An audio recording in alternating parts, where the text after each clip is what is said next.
the projections for 2020. What do you expect? What are your expectations as we move on? Okay.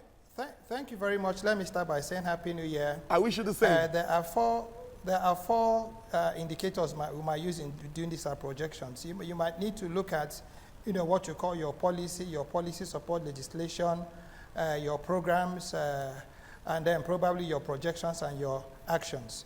By way of policy, I think government has done very well. By way of programs, you've listed out a lot of the things that government, intends to conclude, not just achieve. And this is quite heartwarming in the areas of infrastructure.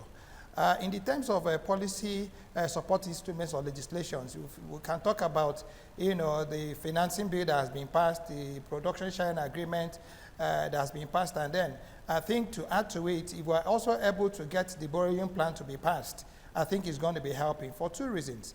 A lot of the monies from that borrowing plan is actually going to be, going into, institutions that support data generation. For the first time, we're seeing, a borrowing plan that's going to be supporting the FIRS, that's going to be supporting national planning, that's going to be supporting EFCC, that's going to be supporting ICPC. And these are all, institutions that actually can be able to support what you call your inclusive growth. So I think in the year 2020, we're going to be having a good time. And if you look at also the programs that government is looking at in the rail sector, you look at the G2G they've signed with Russia on the mining sector, I think it's a good deal. And then you go to the agriculture sector, and then you see the, I think, 680 agricultural centers of excellence that they want to establish.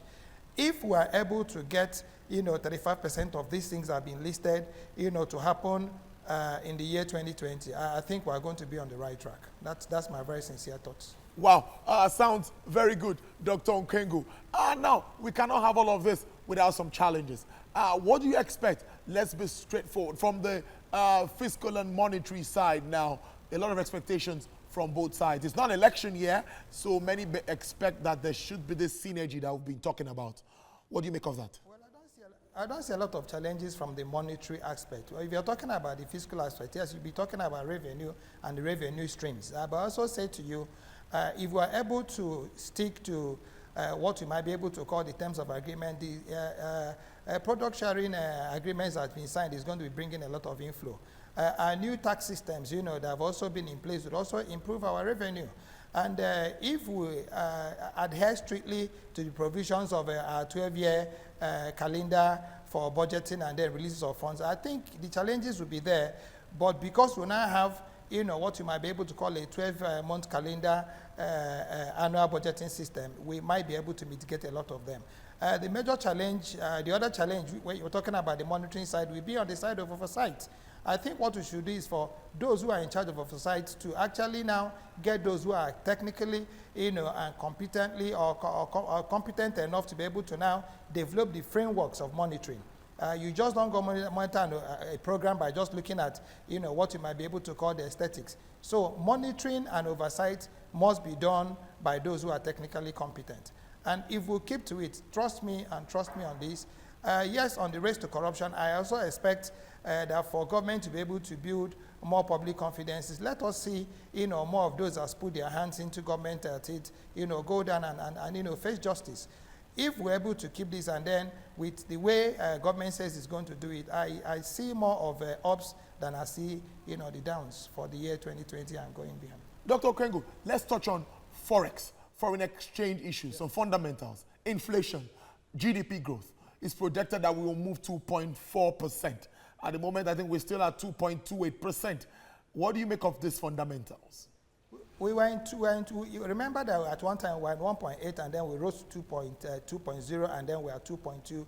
And remember that the projected is about 4%, but the real growth is at 2.4%. And if you're talking about inflation, it's also something that is not local, it's global.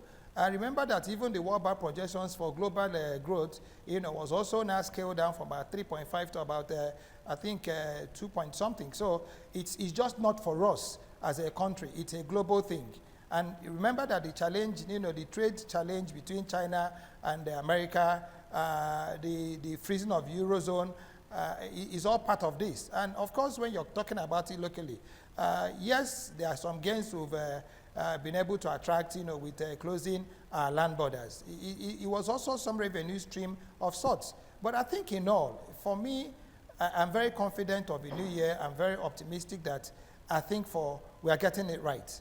And for the Forex, yes, if we're able to keep the production projections for the oil at, even if we're able to make up to 1.8 million barrels on a day, I think we'll be able to break even, and we now retain some elements and strict fiscal disciplines. We will get there.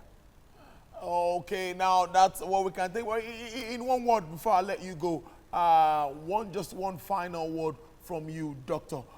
Locally made goods, promoting locally made goods. How well are we doing to let this, to make sure that Nigerians buy Nigerian?